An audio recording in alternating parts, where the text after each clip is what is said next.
চলন্ত একটি বাসে ভয়াবহ অগ্নিকাণ্ডের ঘটনায় অন্তত ২০ জন যাত্রী পুড়ে মারা গেছেন। এই মর্মান্তিক দুর্ঘটনায় আরো ১৫ জন যাত্রী গুরুতর আহত হয়েছেন, যাদের মধ্যে কেউ ৭০% পর্যন্ত পুড়ে গেছেন। এই ঘটনা ঘটেছে।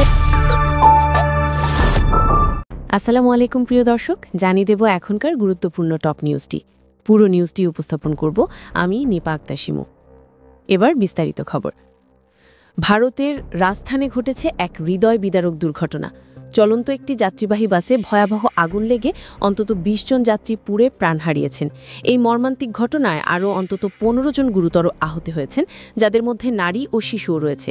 প্রাথমিকভাবে ধারণা করা হচ্ছে বাসের শর্ট সার্কিট থেকেই আগুনের সূত্রপাত ঘটে।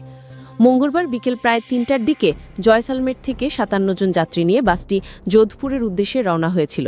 পথে হঠাৎ বাসটির পেছনের অংশ থেকে ধোঁয়া বের হতে দেখা যায়। চালক দ্রুত বাসটি থামিয়ে দেন, কিন্তু ততক্ষণে আগুন ছড়িয়ে পড়ে পুরো গাড়িতে। মুহূর্তের মধ্যে আগুনে ঘিরে যায় পুরো বাস। যাত্রীরা বের হওয়ার আগেই ভয়াবহ পরিস্থিতি সৃষ্টি হয়। দুর্ঘটনার খবর পেয়ে দ্রুত ফায়ার সার্ভিস ও পুলিশ ঘটনাস্থলে পৌঁছে আগুন নিয়ন্ত্রণে আনে। আহতদের মধ্যে ৪ জন নারী ও ২ জন শিশু রয়েছে। তাদের প্রথমে জয়সালমেরের জোহর হাসপাতালে ভর্তি করা হয়, পরে উন্নত চিকিৎসার জন্য যোধপুরে পাঠানো হয়। দ্রুত চিকিৎসা নিশ্চিত করতে ন্যাশনাল হাইওয়ে ১২৫-এ বিশেষ গ্রিন করিডোর তৈরি করা হয়, যাতে অ্যাম্বুলেন্স দ্রুত পৌঁছাতে পারে। পুলিশ জানিয়েছে, প্রাথমিক তদন্তে স্পষ্ট হয়েছে যে বাসের বৈদ্যুতিক শর্ট সার্কিট থেকেই এই আগুনের সূত্রপাত ঘটে। আরও জানা গেছে, দুর্ঘটনা কবলিত বাসটি মাত্র ৫ দিন আগে কেনা হয়েছিল, যা নিয়ে তদন্ত শুরু হয়েছে। রাজস্থানের মুখ্যমন্ত্রী ভজনলাল শর্মা দুর্ঘটনার খবর পেয়ে গভীর রাতে ঘটনাস্থলে পৌঁছান। তিনি উদ্ধার তৎপরতা পর্যবেক্ষণ করেন এবং আহতদের দ্রুত চিকিৎসার নির্দেশ দেন। ভারতের প্রধানমন্ত্রী নরেন্দ্র মোদীও এই দুর্ঘটনায় গভীর শোক প্রকাশ করেছেন।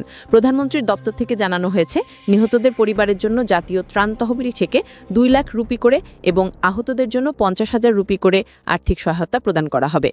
স্থানীয় প্রশাসন জানিয়েছে, ঘটনাটি কিভাবে ঘটল তা খতিয়ে দেখা হচ্ছে এবং ভবিষ্যতে এমন দুর্ঘটনা এড়াতে সব ধরনের নিরাপত্তা ব্যবস্থা জোরদার করা হবে। প্রিয় দর্শক, এই ছিল এখনকার গুরুত্বপূর্ণ নিউজ। আরও গুরুত্বপূর্ণ নিউজ নিয়ে ফিরছি কিছুক্ষণের মধ্যে। নিউজগুলো সবার আগে দেখার জন্য এই চ্যানেলটি সাবস্ক্রাইব করতে ভুলবেন না। ধন্যবাদ।